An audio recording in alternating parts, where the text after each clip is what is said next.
Mga bro, sabay na sabay ang entrance ng dalawang higanting barko sa Asia Pacific, parang opening scene ng isang military blockbuster.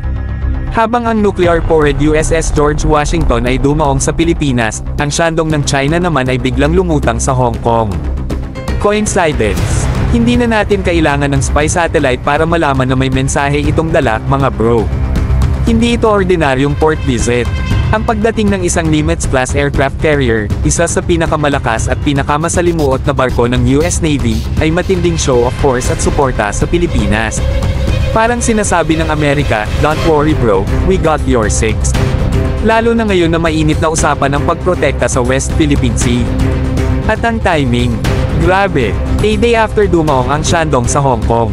Hindi ito sabay tamang bakasyon lang, mga bro, ito ay strategic messaging. Kumbaga sa laro, ang dalawang Titan ay nagsimula ng umikot sa mapa. China's message is, "We're here." Pero ang sagot ng US, "And we've always been."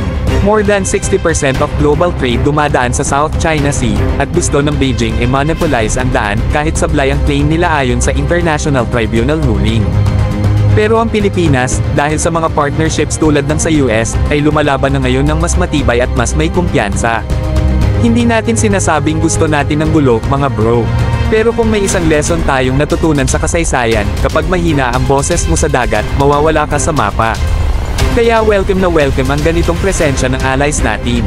Mga bro, sa likod ng mga barkong ito ay hindi lang steel and weapons, nandyan ang commitment, alliances, at respeto.